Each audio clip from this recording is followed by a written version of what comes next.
Welcome back to the 76 Capital Sports Leadership Show. My name is Wayne Kimmel, managing partner of 76 Capital, the sports tech venture capital company. On this show, I interview top sports entrepreneurs, athletes, and executives who are shaping and many times changing the sports industry. We have put together a series of shows to dive into the transformation and professionalization of college sports. My guest host is Ken Shropshire, the man who wrote the book on sports business. You probably know Ken from his several decades of running the Wharton Sports Business Program at the University of Pennsylvania and leading the Global Sport Institute at Arizona State University.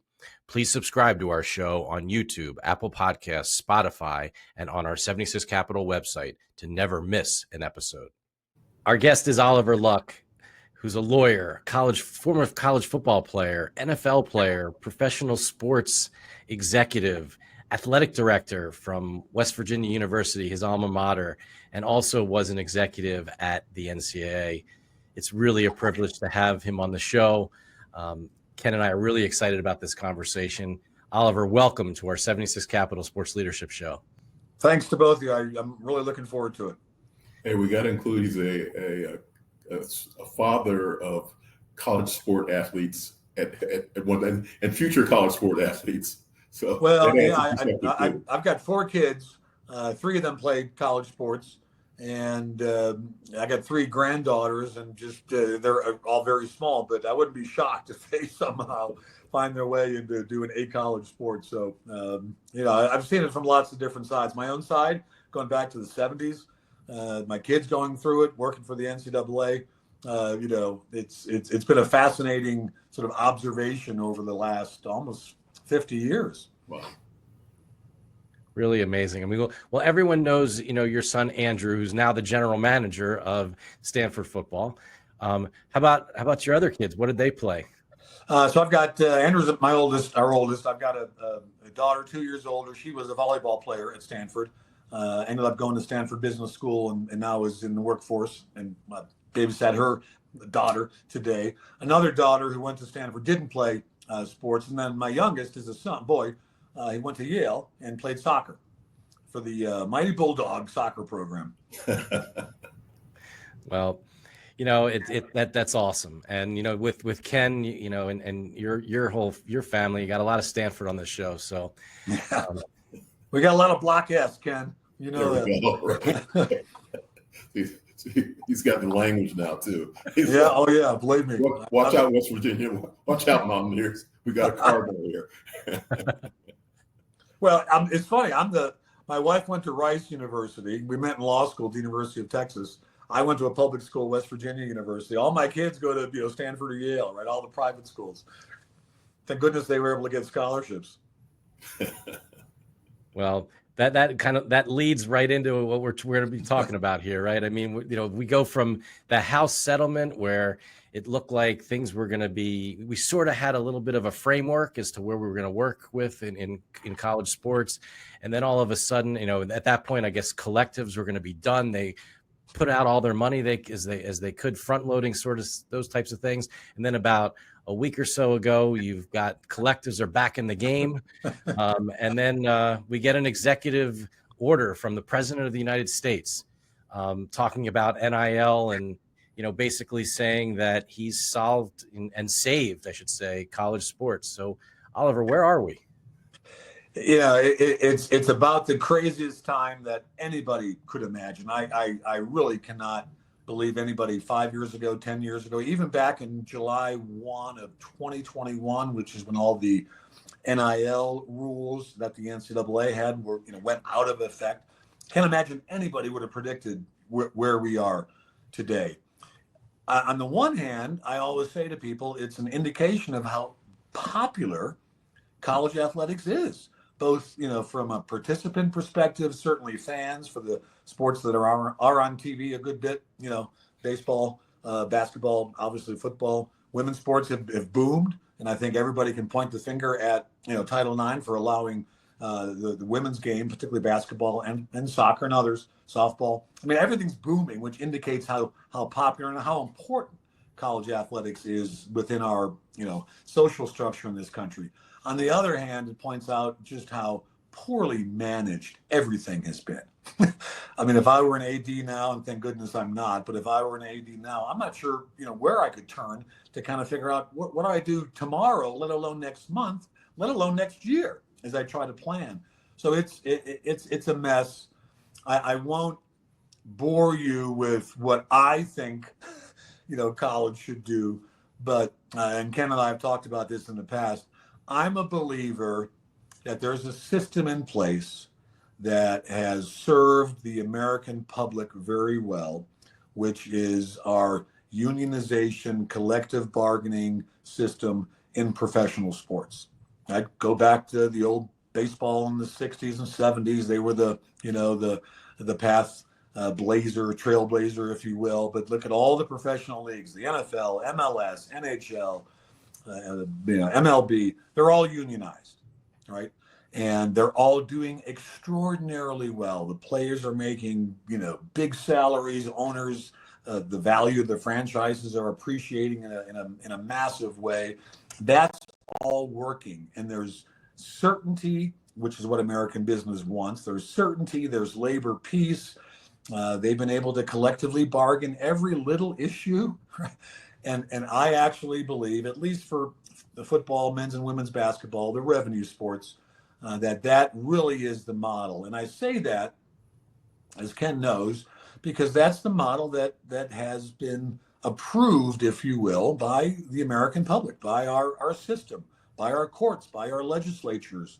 The public accepts it. The public accepts unionization.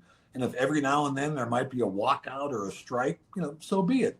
But that system is in place, and that would allow the non-statutory labor exemption, not to get too wonky, but the non-statutory labor exemption would allow the NCAA or the power conferences, whatever entity is the bargaining agent on the management side, to bargain with labor, and they can agree on whatever they want to agree on.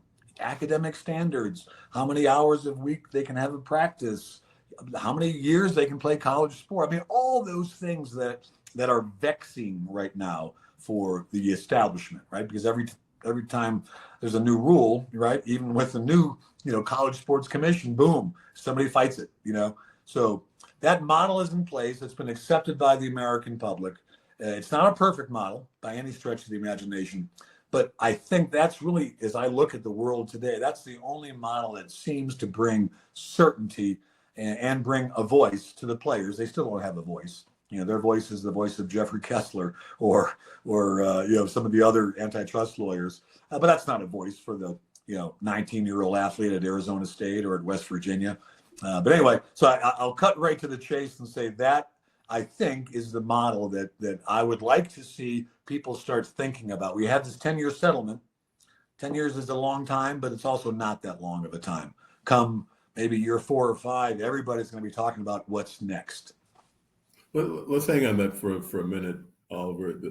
It's that is, as a lawyer, that is the answer. I mean, that is, if you want to solve the problem, a union, a collectively bargaining agreement with management. The management part, it's kind of hard to define now too, but you can get that a lot more easier than the athlete union part. I go back a little bit further than you. I came into college the year after the laundry money went away. And I decided it was just preposterous to think it's even remotely possible that any further compensation could come the way of the athlete. Right. So I do know things can change. I mean, I do know there can be these evolutions. That's 50 years of evolution. But how do you get this transient community to unionize? I mean, this has been a long conversation. We had the Northwestern case. We had the more recent case and all that. It's seems like it's plausible if you can put together, legally put together the right framework. But I just don't know that we could. It's none of it's easy. So let's just agree on that, right? There's no easy solution. Right. So the collective bargaining, the employment status, unionization, collective bargaining, those 3 steps. There's a lot, to unpack, as people say, in that. It's not easy. Charlie Baker said something which I thought was great. He said, when I was governor of Massachusetts, I had to negotiate with 64 or something different unions. And that's a lot of work. But guess what? The state of Massachusetts still functions very well. That's a lot of work to negotiate with 60 some unions, but somebody did it. The transportation workers or the healthcare, whatever, right? And tough. That's the way the system operates. So, the big question is, I doubt there'll just be one particular union. Certainly, probably wouldn't be the NFLPA. They've got their own issues to resolve right now. That's another show.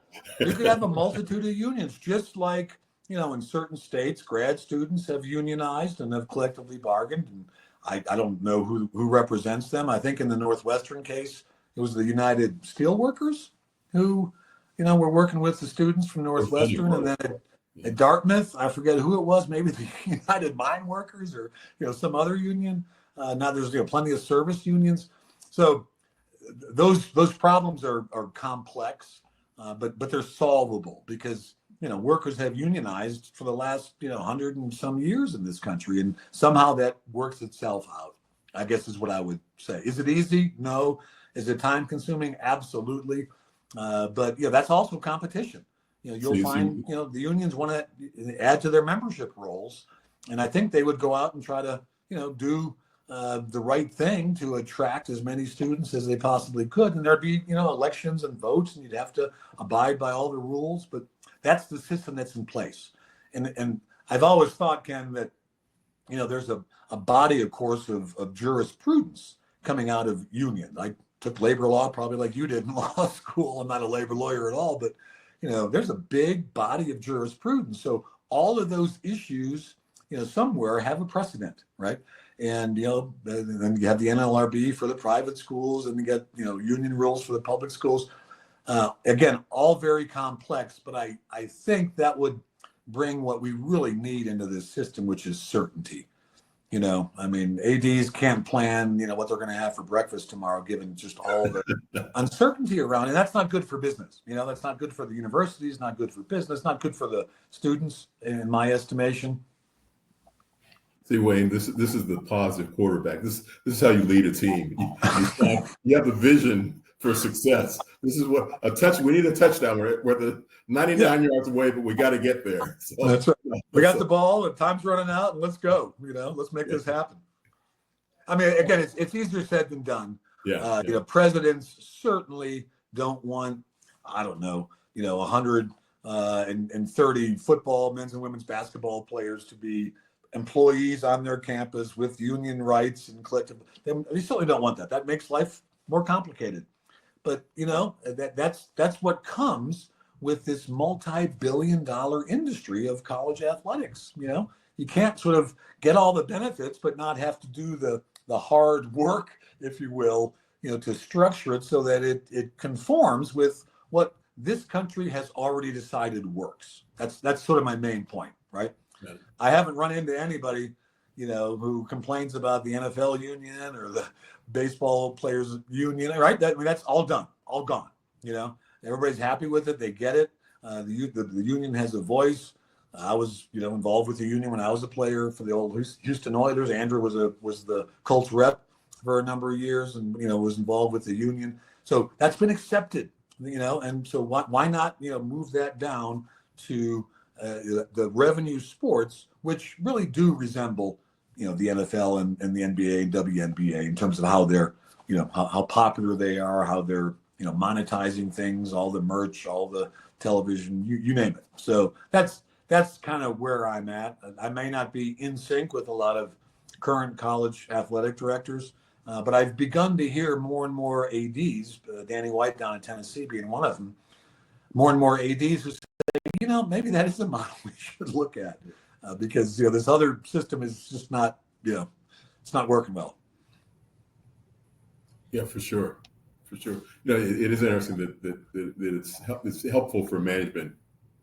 That's the way I always look at it. That it does protect you from any antitrust problems, protects you from any wild lawsuits that could come from the kids that said I didn't agree to that. So it is if you have a North Star, it is something to think about that should be out there more than it is. And you can agree with the players. Take football. You can agree on all sorts of things.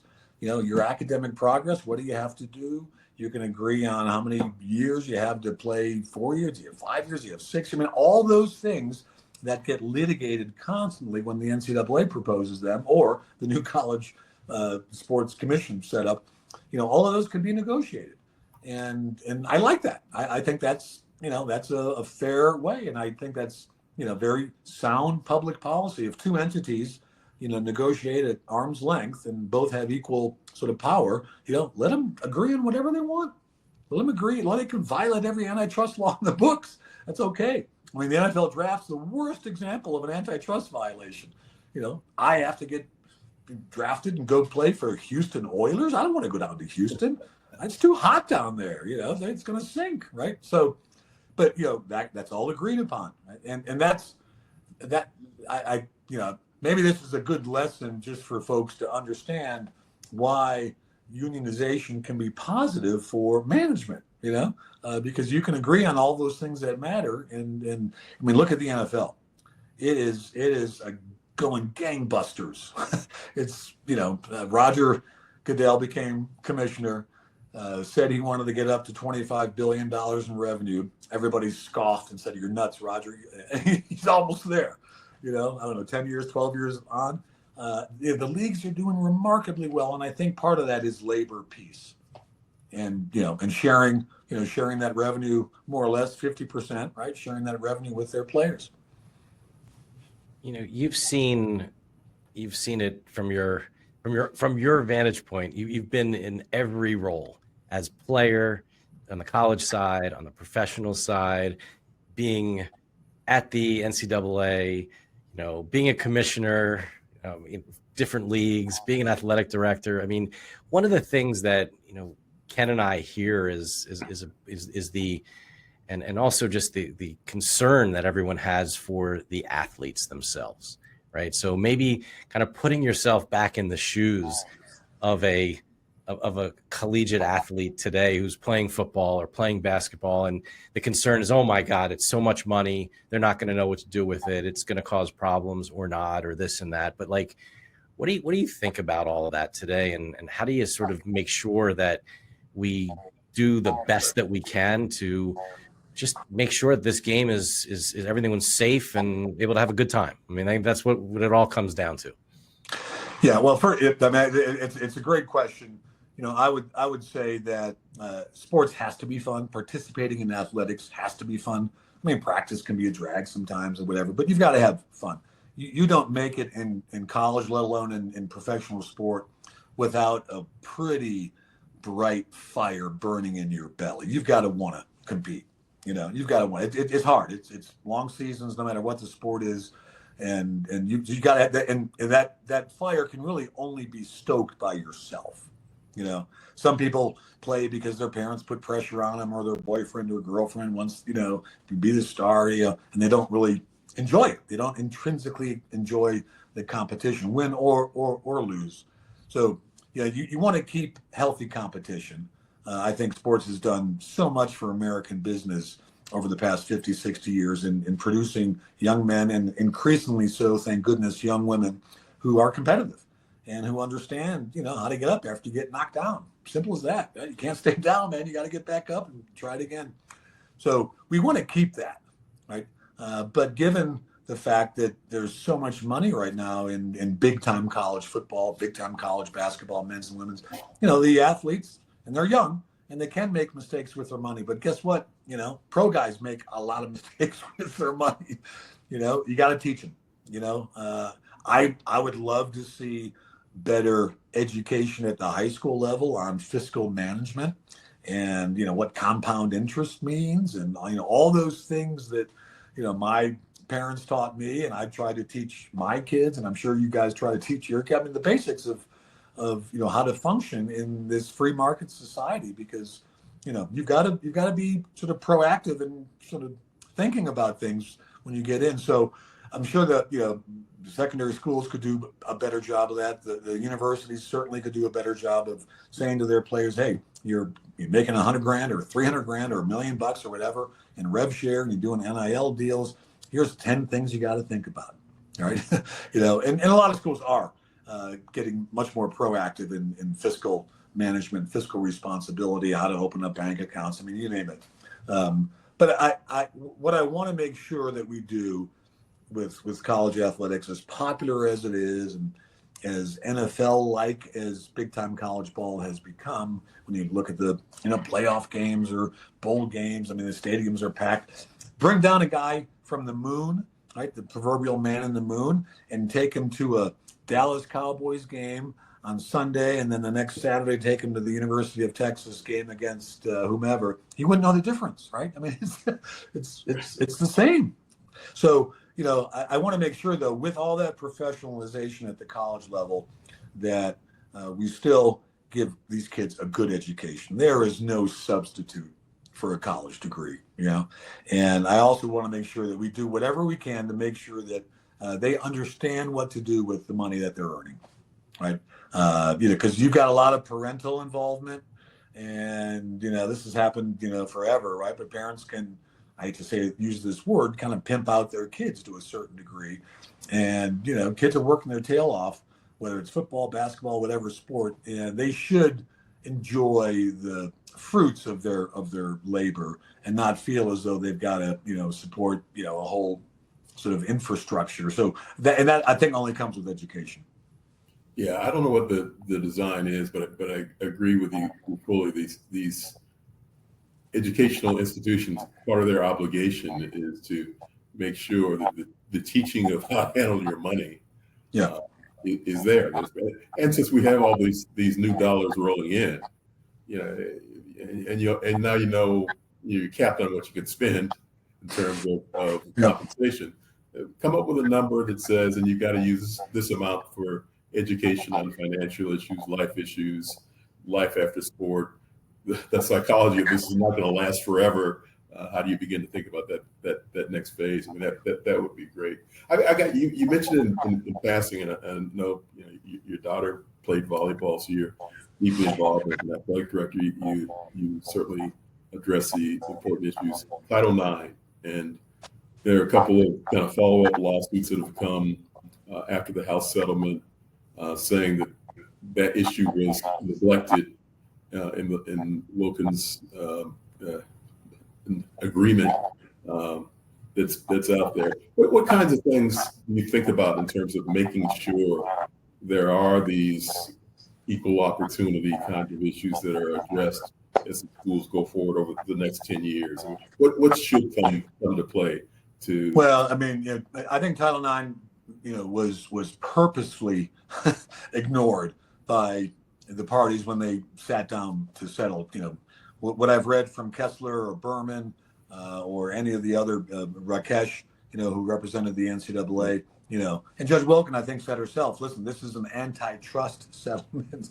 It's the House case, the other cases that were settled. They were antitrust cases, nothing to do in a sense with Title IX. So as I'm sure you guys know, virtually every athletic department that I'm familiar with, at least those that have publicly stated how they plan on sharing their 20.5, it's the back damages algorithm that Judge Wilkin put in place. 85% for, is it 70? No, 75 for football, 15 men's basketball, 5 women's basketball, 5 for the remainder of the sports. That seems to be the more or less guiding principle. And the concept, I think, behind it is, hey, that's not subject to Title IX. That's NIL payments. In football, men's basketball players are, garnered more NIL activity. Not at every school, but at the majority of schools garnered more NIL activity, so they should get a bigger share. That's the mentality. Somehow that's got to change. There needs to be some sort of policy that protects the Olympic sports, gives young women and the young men in the Olympic sports like wrestling and other swimming that don't get any real attention nationally, from except maybe at the very end of the NCAA season when the NCAA tournament's going on. But all the Olympic sports need to somehow kind of coalesce, and they have to do this with the USOPC and just figure out a better way to support them. Every athletic director doesn't want to drop the swim team, or, I mean, they care about Olympic sports. They bring a lot to campus. There's always been a historical sort of connection between the football guys and the swimmers, or the soccer players, or baseball or softball, whatever it is. There's been a sort of a grand bargain where the football guys knew they were generating a bunch of revenue, but they were okay with that money being used to support the Olympic sports. It was a fairly, unselfish collective approach that used to be in place. That's changed, and there's got to be some sort of guidelines, because right now there's nothing, outside of what was traditionally subject to Title IX scholarships, and other educational opportunities. I don't know if I have the answer. There's a lot of other folks that know Title IX much better than I do. But I think the vast majority of Americans, myself included, would want female athletes and the male lower level Olympic sport athletes to have the same types of opportunities they've had for the last 30, 40 years. And that's made a difference. Certainly, Title IX, which I think now Ken is 52, 53 years old or so. Title IX is the reason that we dominate the Olympics. Let's be honest. It's the reason the WNBA, NWSL, all the women's pro sports leagues have kind of taken off like a rocket. After many years of sort of scraping by, they're on the upswing, and that's I think due to Title IX and to how that's been interpreted and implemented at the collegiate level. Have you thought at all about a model where, with the 20.5, the majority of the money goes to the Olympic sports as opposed to football, basketball? Is there a business survival path for an athletic department or university to think of it that way, a new way? I would say my viewpoint, and it's a very pragmatic one, would be the following. Football generates a lot of revenue. At most schools, it's 80, 85, whatever percent. Football generates a lot of revenue. Max it out, right? Max it out, and compensate the players fairly well for what they go through. I'd say the same with men's and women's basketball. Most schools, turn a profit on men's basketball. Women's basketball is getting to that point where it's much more financially viable. Try to max those two sports out, right? But use some of that money that's generated, a good chunk of it, for the Olympic sports, which has always been the model, But as opposed to, having football be sort of that sport, everybody knows it's very popular, but they're not professionals, they're amateurs, and we don't want to do this. Our schools have been very sort of circumspect about how to maximize revenue. But go to school with the NFL owners, learn how to maximize revenue from these big-time football programs, and use a good chunk. How much? I don't know, but use a good chunk of that to continue to support the Olympic athletes. And both female and male. And we forget that there's men's gymnastics. We won medals in Paris. There's only, I think, 16 teams left in the NCAA for men's gymnastics, but those should be important to the athletic movement. But what I would say is unabashedly try to maximize the revenue that comes from football, men's and women's basketball, and maybe baseball and softball. We'll soon be in that mix. You go to the College World Series for the ladies or for the guys, and it looks like it's pretty healthy sport. I mean, it's great, but take advantage of that and make money where you can, but use it intelligently and use it to continue to support the Olympic sports. Well, it's certainly you talk about where the money's spent, and now there's this new job in college sports called the general manager, which I tell all the young people that come around to us, I'm like, you got to play as much Madden or play EA college football to learn more about being a general manager, because there's more jobs than ever. Before it used to be just be a general manager in one of the professional leagues, but now you can do that in college. What do you think about that and what that role's like? And certainly you have an interesting vantage point right now. Well, I think the role is necessary. certainly, across the Power Four, and you're going to need, a lot more of those types of individuals who understand that there's a salary cap, whatever that may be for that particular school. Understand how the coaches and what kind of players they need. Sort of the whole NFL front office style structure, and that's good. What it leads me to believe is something that Ken, our good friend Gabe Feldman, has been pushing for years, is that there should be, in college today, a football major for a student, or a basketball major for a basketball player, or for any student for that matter who doesn't necessarily play that sport. There are so many opportunities, right now when you come out of school as an athlete that understands I played 4 years of football. I get it. I understand it. I can coach. I can be a GM. I can, and the major would include some business skills, marketing and promotions, and sort of a combination of sport management, sports science, and just sort of the model that exists today at the collegiate and NFL level. There's plenty of jobs, and because this industry is so much bigger than it was, 40 years ago. It's massive. I think it's good. I mean, there's more opportunities for young men and young women to stay in the game, whether it's the coaching personnel side or whether it's the business side. I really didn't want to get into the personnel side. I was much more interested in the business side when I got my first job in the sports business, running the Frankfurt Galaxy of the World League of American Football in Frankfurt, Germany. And I loved it.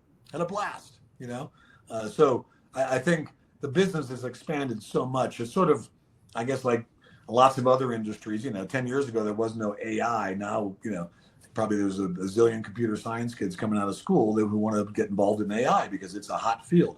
Well, college athletics, and obviously pro sports, has always been a hot field, but college athletics is becoming a very hot field. And to get, kids like Andrew, my son, and I love him, of course, and, but to get him involved, the caliber player he was, and the sort of Stanford undergraduate and graduate degree that he has, that's great, right? I mean, what's wrong with that? So, duplicate that all across the country. And I think it'll continue to help the game of big time college football be better than ever.